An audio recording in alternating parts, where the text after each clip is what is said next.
Hello, कैसे हो। पिछले क्लास में हमने पढ़ा था रेट ऑफ रिएक्शन को। रेट ऑफ रिएक्शन आपका पॉजिटिव लेते हैं। जब मैं उनका वैल्यू निकालता हूँ या हम लोग निकालते हैं तो देखते हैं कि यदि आप रिएक्टेंट के रिस्पेक्ट में निकालते हैं तो रेट ऑफ रिएक्शन के आगे हम लोग क्या करते थे, माइनस लगा देते थे, और यदि प्रोडक्ट के रिस्पेक्ट में निकालते हैं तो एज प्लस ही रहने देते हैं। आज हम लोग बात करेंगे types of rate of reaction की। रेट ऑफ रिएक्शन हम लोग कितने तरीके से निकाल सकते हैं। तो रेट ऑफ रिएक्शन या तो कोई पीरियड ऑफ टाइम में होगा या तो किसी पर्टिकुलर टाइम पे आपका कितना रेट होगा उसके बारे में बात करेंगे। जब रेट ऑफ रिएक्शन एक पर्टिकुलर पीरियड ऑफ टाइम में हम लोग देखते हैं, मान लीजिए कि t बराबर 2 सेकंड से लेके t बराबर 5 सेकंड के बीच में जब हम लोग रेट ऑफ रिएक्शन देखेंगे तो यह एक पीरियड ऑफ टाइम है। तो जब आपका पीरियड ऑफ टाइम के बीच में रेट ऑफ रिएक्शन होगा तो उसको हम लोग एवरेज रेट ऑफ रिएक्शन कहते हैं। क्या कहते हैं? एवरेज रेट ऑफ रिएक्शन कहते हैं। कभी क्या हो सकता है, आप रेट ऑफ रिएक्शन किसी इंस्टेंट पे, कोई पर्टिकुलर टाइम पे जब निकालते हो तो उसको हम लोग क्या कहते हैं, इंस्टेंटेनियस रेट ऑफ रिएक्शन। तो एवरेज रेट ऑफ रिएक्शन किसी पर्टिकुलर टाइम के बीच में होगा, और जब बात करेंगे इंस्टेंटेनियस रेट ऑफ रिएक्शन वो किसी पर्टिकुलर टाइम पे होगा। जैसे हम बात करेंगे t बराबर 5 सेकंड पे, या जब आपका 10:05 है ना और 27 सेकंड हो रहा था तो रेट ऑफ रिएक्शन क्या था। ध्यान दीजिएगा, किसी पर्टिकुलर टाइम पे जब रेट ऑफ रिएक्शन निकालते हैं तो उसको इंस्टेंटेनियस रेट ऑफ रिएक्शन कहते हैं। और जब कोई इंटरवल में निकालेंगे कि t इक्वल टू 5 सेकेंड से लेके t इक्वल टू 8 सेकेंड के बीच रेट ऑफ रिएक्शन क्या होगा, तो उनको क्या कहेंगे हम लोग, एवरेज रेट ऑफ रिएक्शन। तो फर्स्ट ऑफ ऑल अभी हम लोग क्या पहले ये लिखने के लिए लिख लेते हैं कि rate of reaction, average rate of reaction कहेंगे किसको, है ना। तो पहले देखिए एवरेज रेट ऑफ रिएक्शन किसको कहते हैं, इसको लिख लें फिर समझा रहे हैं। The rate of reaction over the rate of reaction over a certain period of time during course of a reaction। ध्यान दीजिएगा, the rate of reaction over a certain period of time during course of reaction। यदि कोई reaction यहाँ से यहाँ तक के बीच में हो रहा है, ये t बराबर 1 सेकेंड है और ये t बराबर 10 सेकेंड है, ध्यान दीजिएगा। तो इसके बीच में यदि कोई पीरियड है, मान लीजिए t बराबर 5 सेकेंड है, ध्यान देना। तो एवरेज रेट ऑफ रिएक्शन क्या होता है, यहाँ से यहाँ के बीच एक पीरियड ऑफ टाइम के बीच जो रेट ऑफ रिएक्शन होगा उसी को क्या कहेंगे, एवरेज रेट ऑफ रिएक्शन। यदि हम सिंपली कह सकते हैं t बराबर 5 सेकेंड से लेके t बराबर 8 सेकेंड के बीच जो रेट ऑफ रिएक्शन था वो इतना था, उसी को एवरेज रेट ऑफ रिएक्शन कहेंगे। ध्यान दीजिएगा, the rate of reaction over a certain period of time, कोई पीरियड ऑफ टाइम के बीच में t बराबर 10:35 से लेके t बराबर 10:36 के बीच जो रेट ऑफ रिएक्शन होगा। तो एक पीरियड ऑफ टाइम के बारे में ये बताया, एक पीरियड ऑफ टाइम के बारे में बताया। जब पीरियड ऑफ टाइम के में आप रेट ऑफ रिएक्शन निकालते हो उसको क्या कहते हैं, एवरेज रेट ऑफ रिएक्शन। और जब एट एन इंस्टेंट निकालते हो तो उसको क्या कहते हैं, इंस्टेंटेनियस रेट ऑफ रिएक्शन। इसको हम लोग डिनोट करते हैं कैपिटल R से, और कैपिटल R बराबर आप जो, यदि आप कोई रिएक्शन हम बात करते हैं, थोड़ा सा देखिएगा, यदि कोई A से B बन रहा है, ध्यान दीजिएगा, A से क्या बन रहा है, B बन रहा है, तो T बराबर मान लीजिए कोई टाइम पे T1 टाइम पे इसका कंसंट्रेशन कुछ होगा, मान लीजिए इसका कंसंट्रेशन T1 टाइम पे इसका कंसंट्रेशन A1 है। कितना है, A1 है। T बराबर कोई टाइम T2 पे इसका कंसंट्रेशन जो है घट के कितना हो जाएगा, बोलो बाबू बोलो, यदि इसका कंसंट्रेशन A2 हो गया तो कोई टाइम पे इसका कंसंट्रेशन A1 है और बोलो किसी टाइम पे इसका कंसंट्रेशन T2 पे 10 सेकंड 20 सेकंड पे ये कितना हो गया A2 हो गया। तो आपसे पूछेगा average rate of reaction with respect to R कितना होगा। कैसे दिख रहा है ना भैया, नहीं दिख रहा, R दिख रहा है। चलो R बराबर क्या करना है आपको, बोलो क्या करते हैं, चेंज इन कंसंट्रेशन बटे change in time, change in concentration बटे चेंज इन टाइम।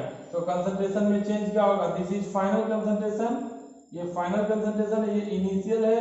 तो कंसंट्रेशन R बराबर चेंज इन कंसंट्रेशन मतलब A2 बोलिए माइनस का A1, ऐसा आएगा, बोलो हाँ या ना, A2 माइनस का A1, ध्यान दीजिएगा। अब बटे हम क्या कर रहे हैं ये बोलिएगा, टाइम है T2 माइनस का T1, तो क्या करेंगे A2 माइनस का A1 और बटे T2 माइनस का T1 और इस पे आगे क्या लगा देंगे, माइनस लगा देंगे। क्यों, क्योंकि जब हम रिएक्टेंट के हिसाब से कभी रेट ऑफ रिएक्शन निकालते हैं तो इसका वैल्यू माइनस आ जाता है, तो माइनस और प्लस करने के लिए आगे क्या लगाना पड़ेगा, माइनस लगाना पड़ेगा। क्यों, कहीं ना कहीं इनिशियल वैल्यू ये क्या होगा, ज्यादा होगा और फाइनल वैल्यू क्या होगा, कम होगा। इनिशियल किसी का यहाँ पे कितना मोल शुरुआत में लेंगे, यदि इसका 10 मोल होगा तो टाइम के साथ ये क्या होगा, रिड्यूस होगा, ये कितना हो गया होगा, मान लो 5 मोल हो गया।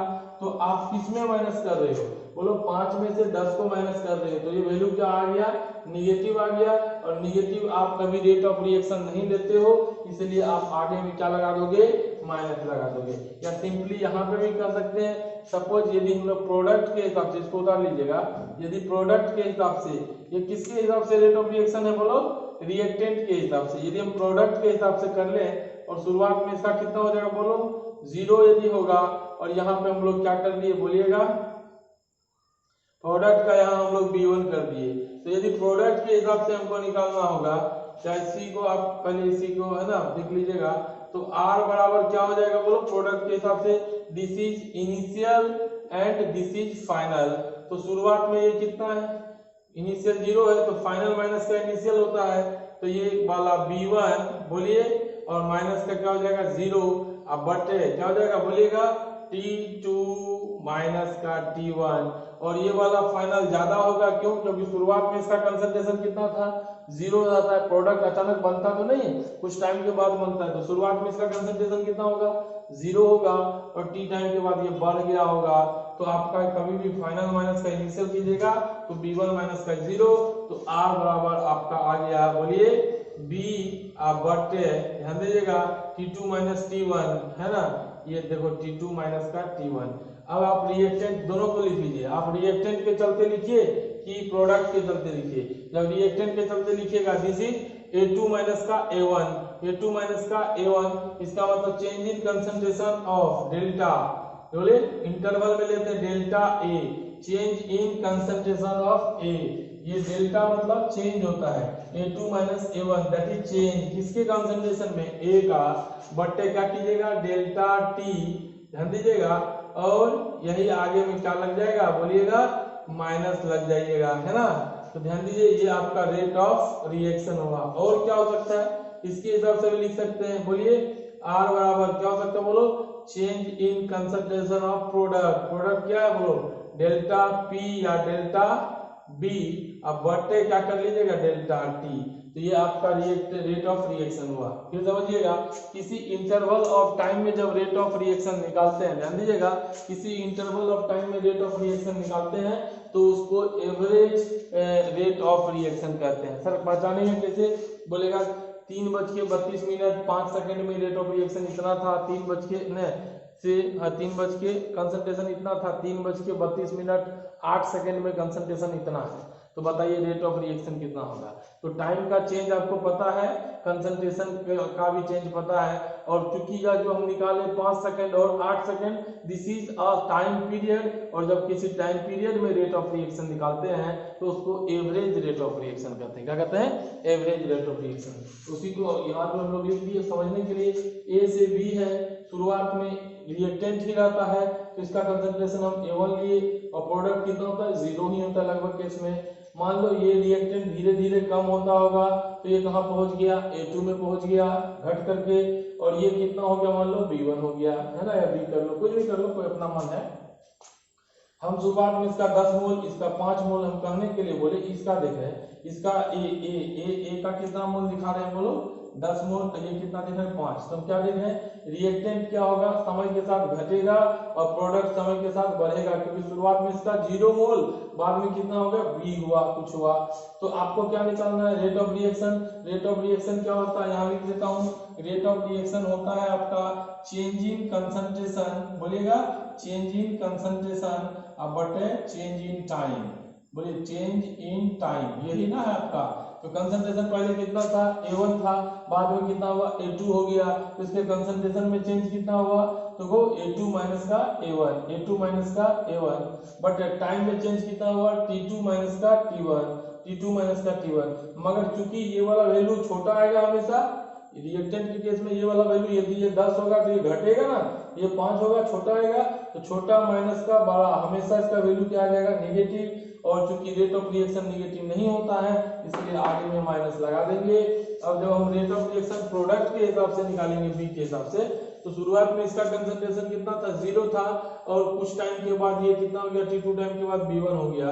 तो हम लोग इसका भी यदि रेट ऑफ रिएक्शन निकालेंगे तो इसके कंसंट्रेशन में चेंज, तो इसका कंसंट्रेशन में चेंज कितना है, B1 है, और उसको क्या कर देंगे, -0 बटे चेंज इन बोलो टाइम हो गया, टाइम के बाद T2 माइनस का T1, क्लियर। और इसी को R बराबर क्या लिखिएगा, ये आपका B बटे T2 माइनस का T1, या सिंपली दिस बटे दैट। क्यों यहाँ B क्यों सिर्फ लिखे, क्योंकि B1 में, सॉरी B1 कर लीजिएगा, B1 में से 0 गया है ना, तो कभी B1 में से कुछ जा भी तो सकता है, इसलिए हमने यहाँ पे ऐसा लिख लिया, ठीक। तो दिमाग में रखिएगा, एवरेज रेट ऑफ रिएक्शन में माइनस डेल्टा A बटे delta T, minus delta A बटे delta T, this is for reactant. Reactant के हिसाब से जब रेट ऑफ रिएक्शन लिखेंगे, और प्रोडक्ट के हिसाब से बोलो डेल्टा B बटे डेल्टा T, डेल्टा B बटे डेल्टा T। ध्यान दीजिए, दिस इज अकॉर्डिंग टू, किसके हिसाब से होगा, बोलो प्रोडक्ट के हिसाब से होगा, और दिस इज अकॉर्डिंग टू बोलिएगा रिएक्टेंट के हिसाब से होगा। कोई दिक्कत नहीं, उतार लीजिए, उतार ले, उतार ले, चलिए ये सब लिख दिया ना, T1 टाइम पे कंसंट्रेशन इतना, T2 टाइम पे कंसंट्रेशन इतना, इसके लिए टेंशन मत लीजिएगा, उतार ले। चलिए नेक्स्ट हम लोग देखेंगे instantaneous rate of reaction.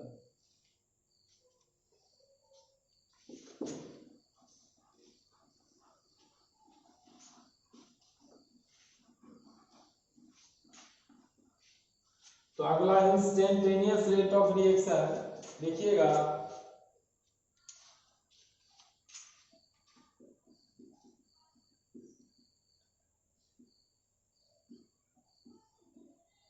Instantaneous rate of reaction. तो इंस्टेंटेनियस रेट ऑफ रिएक्शन किसको कहते हैं, तो ध्यान दीजिएगा, है ना।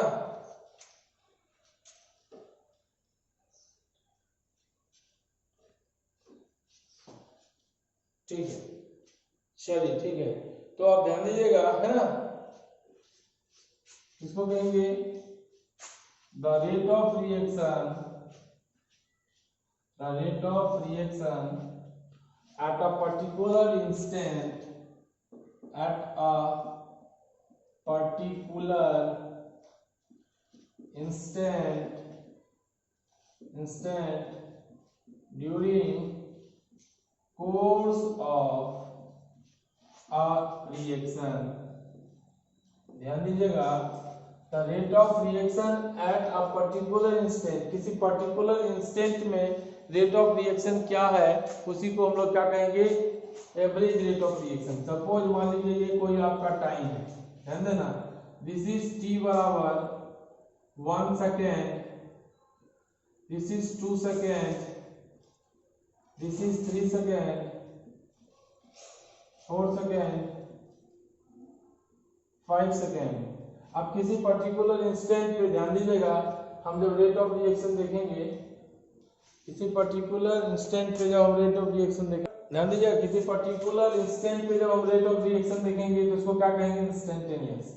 एवरेज में क्या होता है बोलो, जैसे T बराबर 1 से लेकर के T बराबर 1 से लेकर के T बराबर 3 सेकंड के बीच में, ये बीच में, ये बीच दिख रहा है ना, यहाँ से यहाँ तक के बीच रेट ऑफ रिएक्शन क्या होगा, दिस इज एवरेज। और कोई पर्टिकुलर टाइम पे जैसे t बराबर 2 सेकंड पे, t बराबर 2 सेकंड पे या 10:32 पे, ध्यान देना एग्जैक्ट टाइम 10:32 13 सेकंड पे जो रेट ऑफ रिएक्शन है वो क्या होगा। तो इसमें कोई टाइम पीरियड है क्या, नहीं है ना। तो 10:32 13 सेकंड पे टाइम रेट ऑफ रिएक्शन क्या होगा, कोई पर्टिकुलर इंस्टेंट पे, जैसे बोले ना 11:33 34 सेकंड पे तुम कहाँ थे, या 11:34 33 सेकंड पे रेट ऑफ रिएक्शन क्या था, तो वो किसी एक टाइम के बारे में बताता है, दैट इज इंस्टेंटेनियस। एवरेज क्या होगा, एक पर्टिकुलर इंटरवल ऑफ टाइम के बीच आपको रेट ऑफ रिएक्शन बताना है, उसको average time rate of reaction कहेंगे। तो ये आपका ये हो गया किसी पर्टिकुलर टाइम पे the rate of reaction at a particular instant, कोई पर्टिकुलर इंस्टेंट पे during the course of reaction क्या कहलाता है, इंस्टेंटेनियस रेट ऑफ रिएक्शन। और इसको यदि स्मॉल r से डिनोट करते हैं तो स्मॉल r जो होगा ये भी आपका क्या होगा माइनस, और इसके केस में हम लोग dA/dt लेंगे। और यदि ये आपका A है, A से क्या बन रहा, B बन रहा, तो this is reactant and this is product. कभी भी रिएक्टेंट के केस में आगे माइनस लगाते हैं, क्यों, क्योंकि शुरुआत में कंसंट्रेशन क्या होगा, ज्यादा होगा, मान लो 10 होगा, तो बाद में क्या होगा घट रहा होगा, तो ये 5 या 8 होगा। इसका शुरुआत में 0 होगा तो बाद में इसका बढ़ रहा होगा, मतलब मान लो 8 हो गया या कुछ भी हो गया, 10 हो गया, जो भी है, दो ही मानो। तो हम क्या देख रहे हैं इसमें, फाइनल माइनस का इनिशियल, फाइनल मतलब 8 माइनस इनिशियल 10, ये हमेशा कितना आ रहा -2, या 2 माइनस का 0 कितना आ रहा है 2। तो हमेशा यहाँ जो चेंज इन कंसंट्रेशन आएगा वो प्लस में आएगा, चेंज इन कंसंट्रेशन किस में आएगा, प्लस में, और यहाँ चेंज इन कंसंट्रेशन माइनस में आएगा। इसलिए जब रिएक्टेंट के हिसाब से रेट ऑफ रिएक्शन देखेंगे तो आगे माइनस लगाएंगे, और जब प्रोडक्ट के हिसाब से रेट ऑफ रिएक्शन देखेंगे तो आगे प्लस लगाएंगे dB/dt। यस या नो, यस उतार ले। तो जब रेट ऑफ रिएक्शन कोई पर्टिकुलर इंस्टेंट पे आप निकालते हो तो उसी को क्या कहते हो, बोलो इंस्टेंटेनियस रेट ऑफ रिएक्शन। ये सब आपस में बराबर होगा, ऐसा भी लिख सकते हो, R बराबर माइनस का dA/dt, या बोलो प्लस dB/ बोलिएगा dt, ये भी लिख सकते हैं, आप कुछ भी लिख सकते हैं। छोटे d से इंडिकेट होता है कि जो रेट ऑफ रिएक्शन है वो कोई पर्टिकुलर इंस्टेंट पे आपका निकाला हुआ है। ठीक, कोई दिक्कत, चलिए ठीक है, कोई दिक्कत बाबू नहीं। चलिए अब हम लोग unit of rate of reaction को देखते हैं थोड़ा सा, कि रेट ऑफ रिएक्शन का यूनिट क्या होगा। तो देखो ध्यान से, 1 मिनट रुक जाना, थोड़ा इंक इसमें मैं डाल लूं, इंक मैं डाल लूं थोड़ा सा। चलिए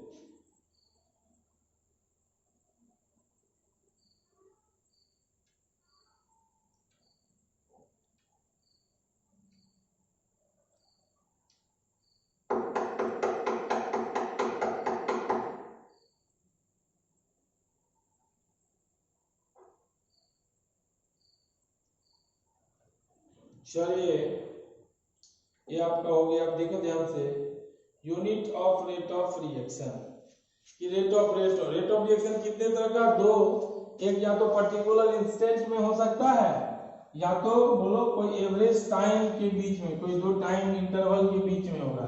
जब इंटरवल ऑफ टाइम के बीच में होगा तो उसको एवरेज रेट ऑफ रिएक्शन करते हैं, और जब पर्टिकुलर इंस्टेंट पे होगा तो उसको क्या कहेंगे, इंस्टेंटेनियस रेट ऑफ रिएक्शन कहेंगे। अब हम लोग क्या देखेंगे, बोलो यूनिट देखेंगे, है ना, ध्यान दीजिएगा, unit of rate of reaction, unit of rate of reaction, ध्यान देना। सबसे पहले हम रेट ऑफ रिएक्शन को कैसे लिखे थे, कोई भी बड़ा लिखो छोटा वाला कोई भी लिखो, सपोज छोटा वाला ही लिखते आर। तो आर रेट ऑफ रिएक्शन क्या होगा, बोलो चेंज इन कंसंट्रेशन बटे किसी का भी हो, रिएक्टेंट का हो या प्रोडक्ट का हो, चेंज इन कंसंट्रेशन ऑफ, लिख लो रिएक्टेंट और प्रोडक्ट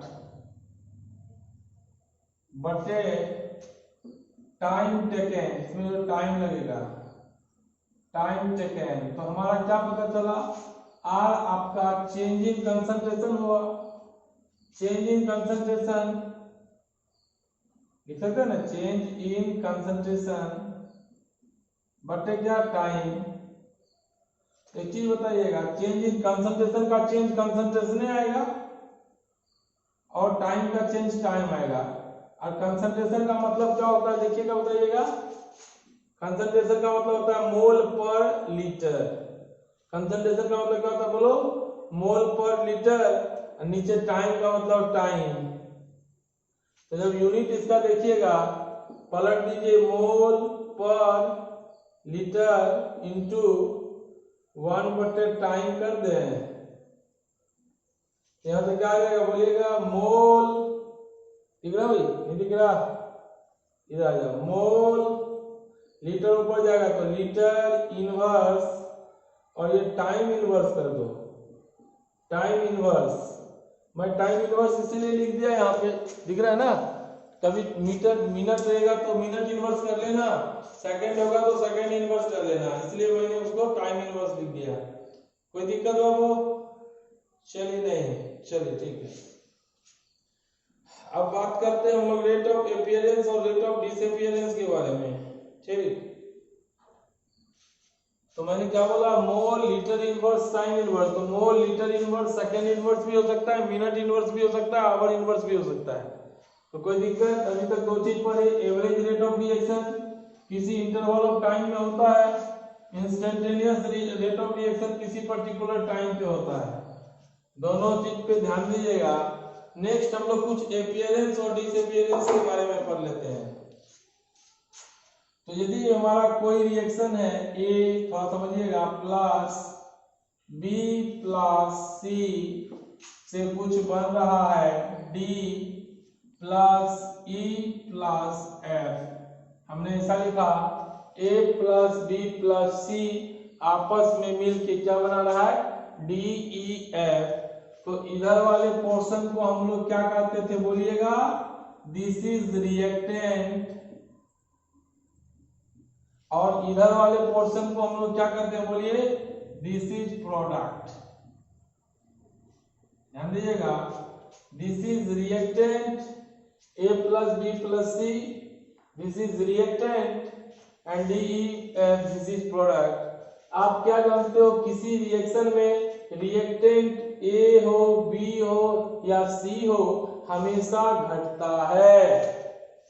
किसी रिएक्शन में रिएक्टेंट ए हो, बी हो, सी हो, हमेशा घटता है।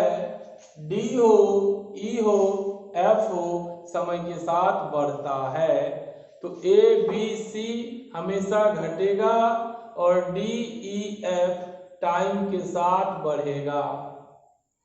तो यहां से हम लोग क्या कर सकते हैं, ए गायब होगा, बी भी गायब होगा टाइम के साथ, सी भी गायब होगा टाइम के साथ, ध्यान दीजिएगा, और ई भी गायब, सॉरी डी बनेगा, ई भी बनेगा और एफ भी बनेगा। और ध्यान देना, कभी भी आपको ए गायब होगा तो आपसे कोई पूछेगा रेट ऑफ डिसअपीयरेंस, ध्यान दीजिएगा, rate of disappearance, rate of disappearance of A. यदि आपसे कोई बोले रेट ऑफ DIS कर लीजिएगा, है ना, रेट ऑफ डिसअपीयरेंस ऑफ ए का गायब होने का रेट क्या होगा, हमेशा कुछ नहीं, ध्यान रखिएगा, आगे साइन लगाइएगा माइनस, और ये याद रखिएगा DA बटे DT, हमेशा, कोई कोफिशिएंट से कोई मतलब नहीं है। ध्यान दीजिएगा, रेट ऑफ डिसअपीयरेंस ऑफ ए गायब होगा तो हमेशा आगे क्या लगेगा, इधर वाले में माइनस लगता है, माइनस DA बटे DT, हमेशा टिप्स पे बोल लेना, माइनस DA बटे DT। उसी तरह आप क्या बात करोगे, बोलो बी भी गायब होगा तो रेट ऑफ, बोलिएगा disappearance appearance of B, B भी गायब होगा, ये भी आपका माइनस डी बी बटे डी टी होगा। सी, सी भी गायब होगा, तो यहां से लिख सकते हैं रेट ऑफ डिसअपीयरेंस ऑफ सी, सी भी गायब होगा, तो यहां भी लिखेंगे माइनस डी सी बटे डी टी। तो जिसका भी रेट ऑफ डिसअपीयरेंस होगा, ध्यान दीजिएगा, जिसका भी रेट ऑफ डिसअपीयरेंस होगा उसके कंसंट्रेशन में चेंज बटे चेंज इन टाइम, ध्यान दीजिएगा, जिसका भी रेट ऑफ डिसअपीयरेंस होगा उसके कंसंट्रेशन में चेंज और चेंज इन टाइम आपको देख लेंगे तो आपका काम हो जाएगा। क्लियर। डी क्या होगा, रिएक्शन में बनता है, डी रिएक्शन में क्या बनता है, बनता है, तो यहाँ क्या लिखेंगे बोलो, rate of appearance of D, D क्या होता है, बनता है, rate of appearance of D, ये बनेगा बराबर क्या होगा, प्लस लिखना, प्लस, और क्या होगा बोलो, डी डी बटे डी टी, ध्यान दीजिएगा, डी टी बटे डी टी। उसी तरह आपका बोलिए रेट ऑफ, बोलिए अपीयरेंस ऑफ ई जो होगा ये भी प्लस डी ई बटे D T, plus D E बटे डी टी। कोई दिक्कत आपको नहीं, अपीयरेंस में कुछ नहीं, प्लस लगाना है, और डिसअपीयरेंस में आगे माइनस लगाना है, और कुछ नहीं करना, चेंज इन कंसंट्रेशन बटे चेंज इन टाइम।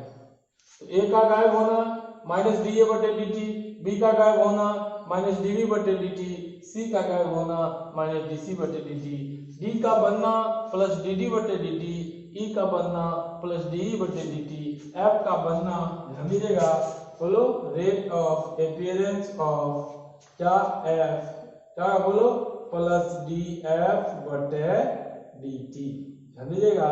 तो ए का डिसअपीयर होना, बी का डिसअपीयर होना, सी का डिसअपीयर होना में हमेशा माइनस डी ए बटे D T, minus D B बटे D T, minus D C बटे डी टी, ध्यान दीजिएगा, और बनने में डी डी बटे डी टी और डी ई बटे डी टी और डी एफ बटे डी टी होगा।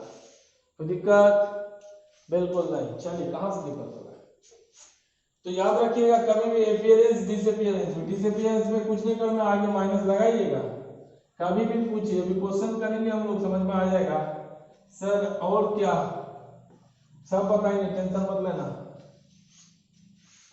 अब यार ध्यान दीजिएगा, सपोज हम एक ऐसे एग्जांपल ले रहे हैं, 2a प्लस 3b से 3c प्लस d बन रहा है, 3c प्लस d, तो a आपका क्या होगा, गायब होगा, b भी क्या होगा, गायब होगा, c क्या होगा, बनेगा, और d क्या होगा, बनेगा। तो यहां से आप लोग क्या लिखिएगा, बोलिए पहले, रेट ऑफ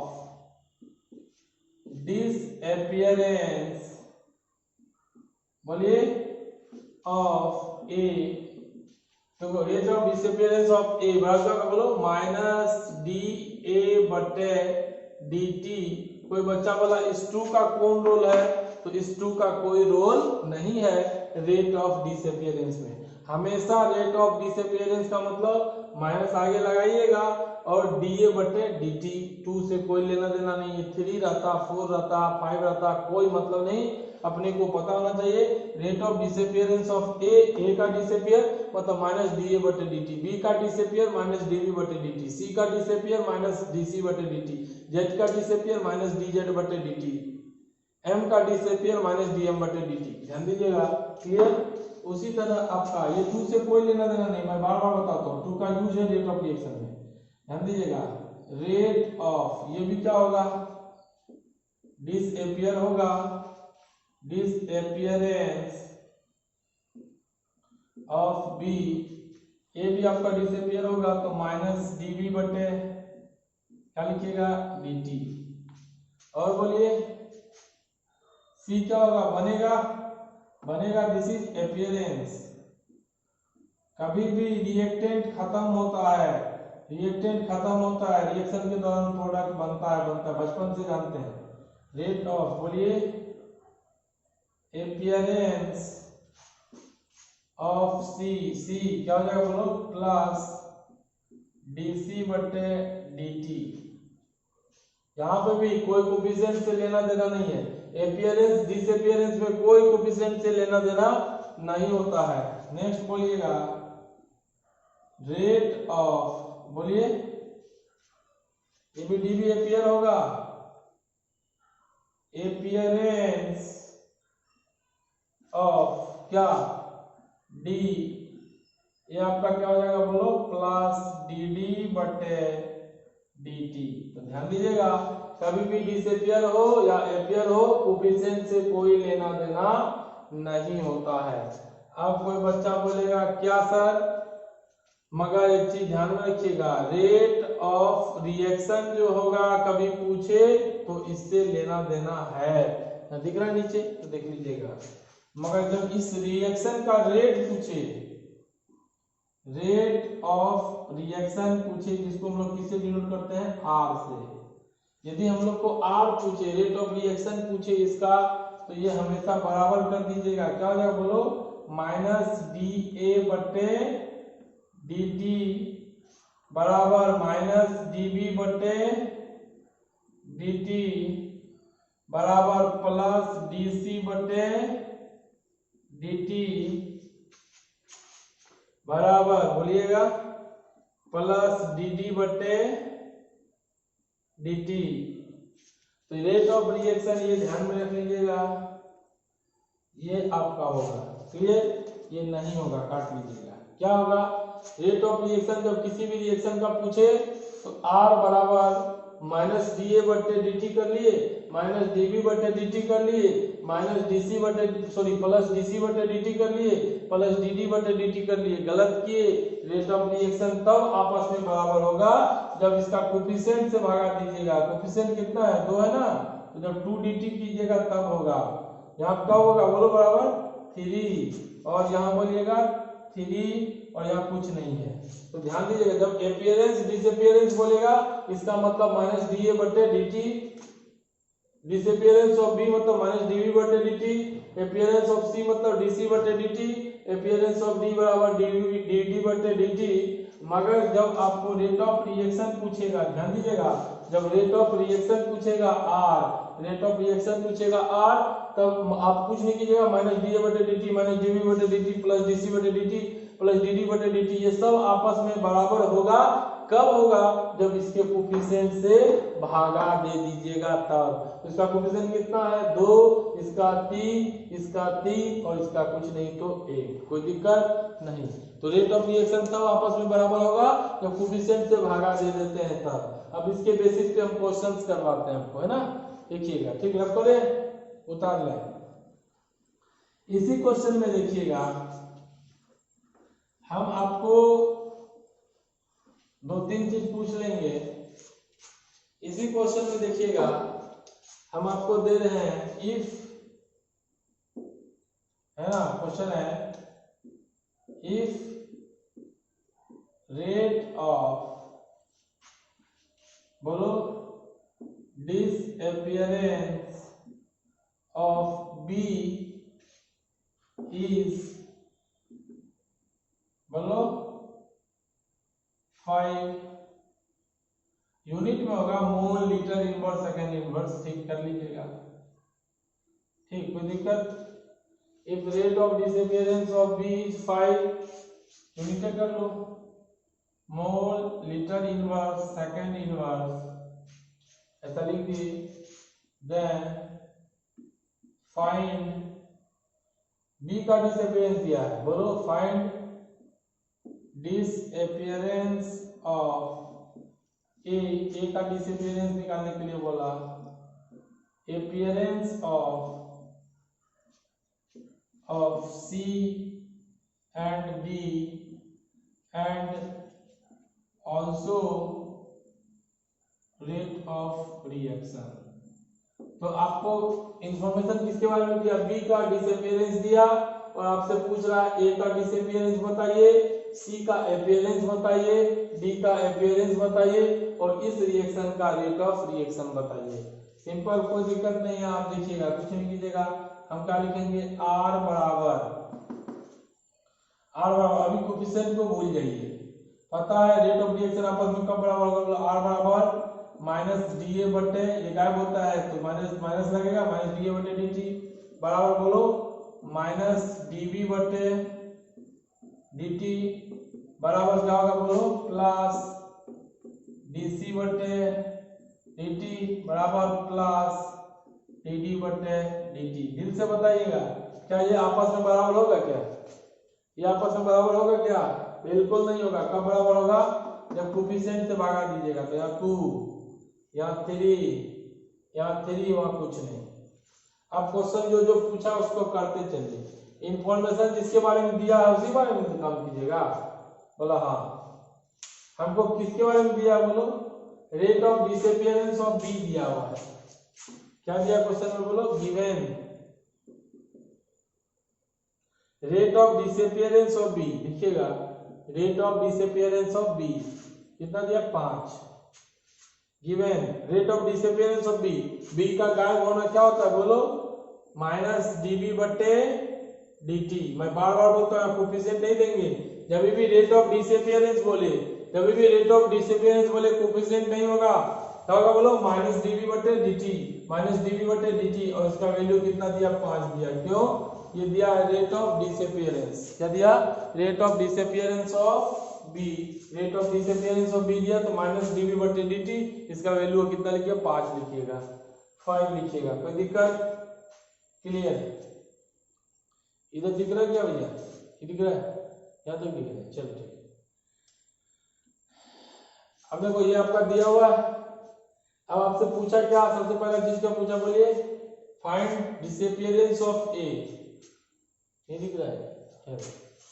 ये रब करो, याद कर लेता हूँ, क्यों दिख रहा है? चलो फर्स्ट क्वेश्चन देखिएगा।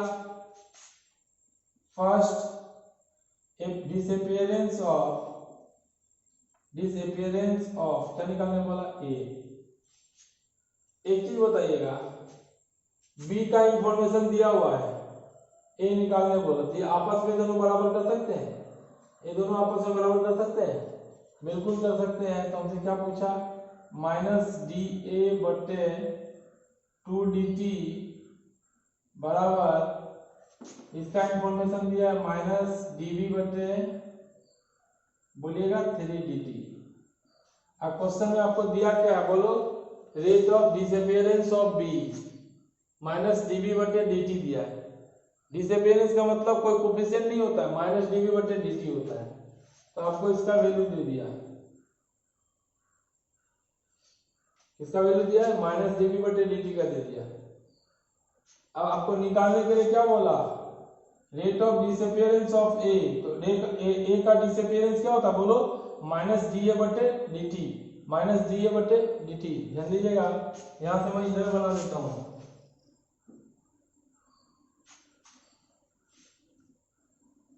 चलिए, तो ए का डिसअपीयरेंस जब हो गया तो यहां से बताइए, यहां से हम क्या करेंगे बोलो?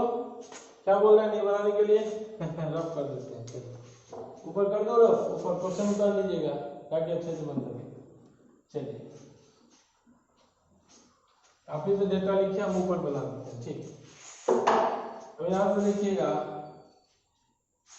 अपने को पता है, यहां से आ जाइए, डिसअपीयरेंस ऑफ ए निकालना है माइनस डी ए बटे 2 डी टी बराबर माइनस डी बी बटे 3 डी टी।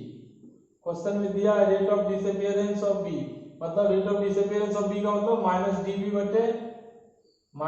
बटे डी टी। यही बोलिएगा, कोफिशिएंट से कोई मतलब नहीं, कोई का डिसअपीयरेंस माइनस डी बी बटे D T, minus D A बटे डी टी, ये इसका वैल्यू दिया हुआ है, दिया वैल्यू। निकालने के लिए क्या बोला? Rate of disappearance of A. तो निकालने के लिए बोला माइनस डी ए बटे D T. Rate of disappearance of A निकालने बोला, मतलब क्या निकालने बोला? माइनस डी ए बटे डी टी निकालने के लिए बोला। This is rate of disappearance, ना कि इसके 2 रहने से रेट ऑफ डिसअपीयरेंस नहीं होता, तो 2 को इधर भेजना पड़ेगा। ये बराबर क्या होगा बोलो? 2/3 हो जाएगा। और माइनस डी बी बटे डी टी का वैल्यू कितना है बोलो? 5। आंसर आ गया 10/3। समझ में आया कि नहीं आया? तो जब भी रेट ऑफ डिसअपीयरेंस दिया है तो क्या हुआ? बी का दिया तो माइनस डीबी बटे डी टी का वैल्यू दिया। निकालना है रेट ऑफ डिसअपियरेंस ऑफ ए का रेट निकालना है तो माइनस डी ए बटे डी टी निकालना है, माइनस डी ए बटे डी टी निकालना है। तो हमने माइनस डी ए बटे डी टी को एक जगह किया, 2 को इधर भेज दिया, इधर क्या हुआ 2/3 और इधर बोलो minus D B by d t का मान 5 ही आपका आंसर आएगा। नेक्स्ट क्वेश्चन में क्या था बोलो, rate of appearance of C, clear, इसको उतार ले, उतार ले।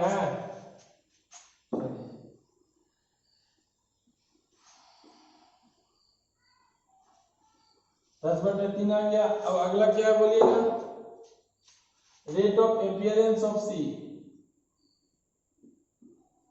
Rate of appearance of C क्या होता है rate of appearance of C, बोल लो, प्लस डीसी बटे अपीयरेंस में डीटी। कोफिशिएंट से कोई मतलब नहीं, rate of appearance of C मतलब डीसी बटे डीटी, डीसी बटे डीटी, डीटी बटे डीटी, डीएफ बटे डीटी, डीएम बटे डीटी जब अपीयरेंस होगा। अब आपको जो डेटा दिया हुआ है उसी का यूज करो, यहां पे भी कर सकते हो, इस दोनों का आपस में बराबर करके, नहीं तो इसी को कर लो, क्या हो जाएगा बोलो, माइनस डीवी बटे 3 dt बराबर क्या कर सकते हैं, प्लस डीसी बटे 3 dt। ये कर सकते हो कि नहीं कर सकते बोलो, माइनस डीवी बटे dt बराबर प्लस डीसी बटे 3 dt, 3 से 3 कैंसिल कर सकते हो। और बताइएगा माइनस डीवी बटे dt का मान दिया हुआ है क्वेश्चन में, दिया हुआ है कितना दिया 5, 5 बराबर क्या होगा डीसी बटे dt, और ये डीसी बटे dt तो क्या है रेट ऑफ अपीयरेंस, तो रेट ऑफ अपीयरेंस कितना मिल गया 5 ही मिल गया, 5 ही मिल गया। तीसरा क्वेश्चन यही देखो, rate of appearance of D, D दिख रहा है ना, क्या होगा बोलो, प्लस डी बटे dt, दिख रहा है क्या भैया, दिख रहा है, दिख रहा है, प्लस डी बटे dt। अब आपको जो भी कर लेना, ये वाला पता है, ये वाला, इसको भी सी का भी वैल्यू आप यूज कर सकते हो, सी और डी में भी रिलेशन जोड़ सकते हो, डी और बी में रिलेशन जोड़ सकते हो, डी और ए में रिलेशन जोड़ सकते हो, आपको कोई भी जो वैल्यू पता है आपस में इक्वेट कर दो किसी को भी। मैं अभी बी का यूज नहीं करके डी सी का यूज कर लेता हूँ, ये दोनों को आपस में बराबर कर सकता हूँ, बिल्कुल कर सकता हूँ, डीसी बटे 3 dt बराबर dd बटे बोलिए dt, यही निकालना है dd बटे dt। अब dc बटे dt का मान हम लोग निकाल चुके हैं, निकालना dc बटे dt का मान कितना है बोलो 5, तो 5/3 बराबर हो गया प्लस dd बटे dt, और यही तो आपका रेट ऑफ अपीयरेंस ऑफ ये है। क्लियर, क्लियर, चलिए ठीक है, कोई दिक्कत नहीं। अगला और कुछ है तो ले, अगला रेट ऑफ रिएक्शन है, किसी को रेट ऑफ रिएक्शन आर किसी के बराबर हो सकता है, इसके बराबर भी हो सकता है, इसके बराबर भी हो सकता है, इसके बराबर भी हो सकता है, इसके बराबर भी हो सकता है, आप किसी के बराबर लिख सकते हो। तो यहां से अगला कौन सा है बोलो, चौथा नंबर है,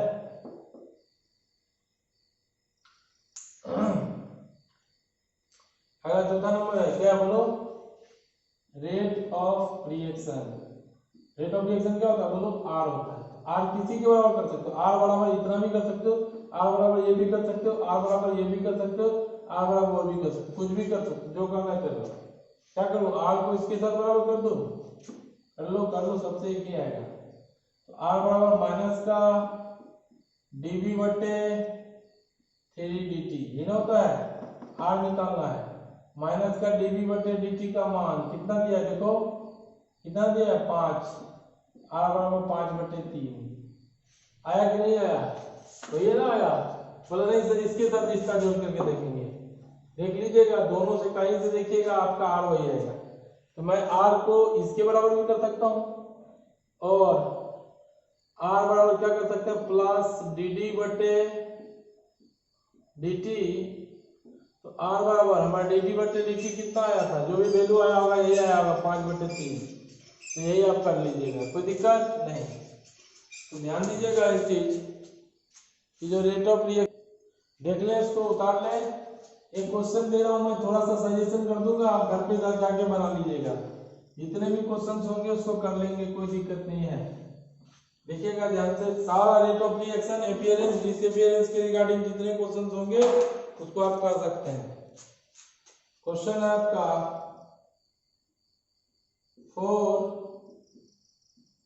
द रिएक्शन 2N2O5 से 4NO2 प्लस O2 बन रहा है। If the concentration of NO2 increases from 1.6 into 10 के पावर -2 मोल, ध्यान दीजिएगा क्या मोलिडिटी दिया, मोल ने m इन 4 सेकेंड, कैलकुलेट। क्या क्या निकालने के लिए बोला, पहला बोला rate of formation of NO2, दूसरा बोला rate of formation of O2, तीसरा बोला रेट ऑफ डिसअपीयरेंस, फॉर्मेशन मतलब अपीयरेंस हुआ, ऑफ N2O5, और चौथा बोला रेट ऑफ रिएक्शन। ठीक, आपको हम थोड़ा सा हिंट्स दे देते हैं, फिर आप उसको कर लेंगे।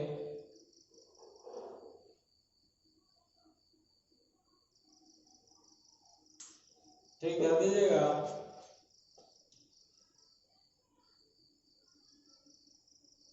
चलिए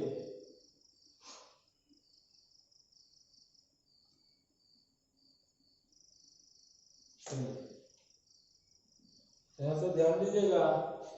सबसे पहला क्या होगा, फॉर द रिएक्शन इतना इतना, if the concentration of NO2 increases from इतना इन 4 सेकेंड।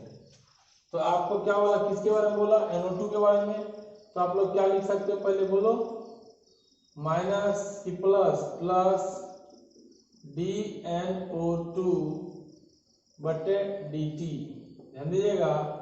ये तो आपको रेट ऑफ ये होगा इसका, तो प्लस DNO2 बटे DT, और इसका कितना दिया, चेंज इन कंसंट्रेशन कितना दिया बोलो, 1.6 इंटू 10 के पावर -2 बटे DT, समय में चेंज 4। ये वैल्यू आपको आ गया, ये आ गया, कोई दिक्कत है, प्लस DNO2 बटे DT, ये आपको आ गया, कुछ भी वैल्यू आ गया, जो भी आया होगा। क्यों, ये आपको रेट ऑफ रिएक्शन नहीं बोला, क्या बोला, if the concentration of NO2 increases, मतलब बढ़ता है इतना इन 4 सेकेंड।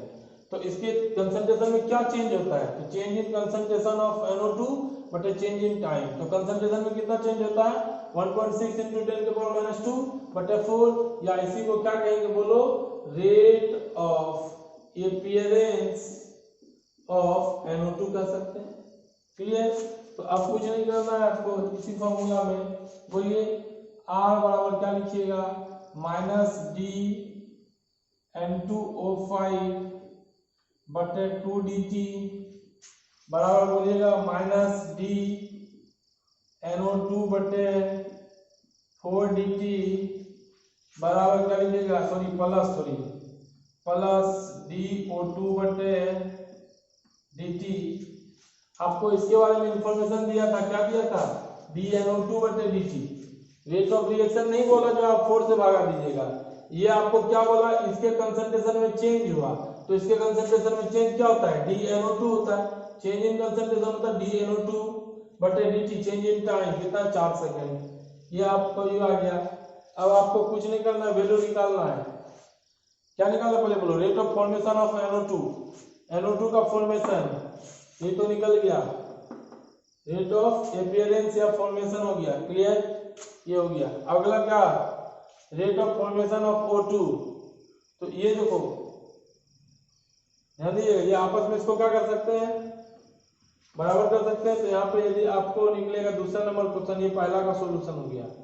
बोलो क्या, बोलो rate of formation of O2, O2 का जो फॉर्मेशन होगा क्या होगा बोलिएगा, DNO2 बटे 4dt बराबर DO2 बटे dt। फॉर्मेशन होता है DO2 बटे dt, DO2 बटे dt यही ना चाहिए, फॉर्मेशन होता है DO2 बटे dt चाहिए।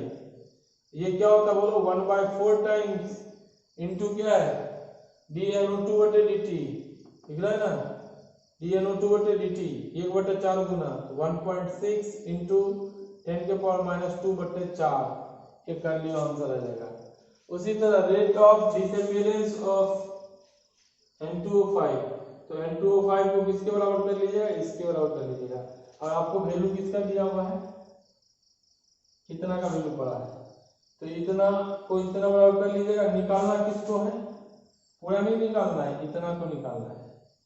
यहाँ से क्या कीजिएगा, 2 को इधर भेजिएगा, 2/4 इंटू इसका वैल्यू डाल दीजिएगा।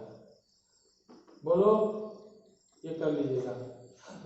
कल क्वेश्चन हम लोग इसको फिर से बता देंगे, आप होमवर्क कर लेंगे, इसको बना करके लेके आ जाएंगे, है ना। आगे आज थोड़ा सा तबीयत खराब है, इसके लिए इतना ही, फिर मिलेंगे अगले क्लास में, है ना। तब तक के लिए नमस्कार, लाइक शेयर सब्सक्राइब करना ना भूले, आपका अपना चैनल है ना, TLA केमिस्ट्री, है ना। चलते हैं बाबू। तो appearance disappearance rate of reaction आपको मैंने बताया, रेट ऑफ रिएक्शन में सिर्फ कोफिशिएंट से भागा दे दीजिएगा, अपीयरेंस डिसअपीयरेंस बोलेगा तो कोफिशिएंट से को लेना देना नहीं है। चलिए बाबू, नमस्कार।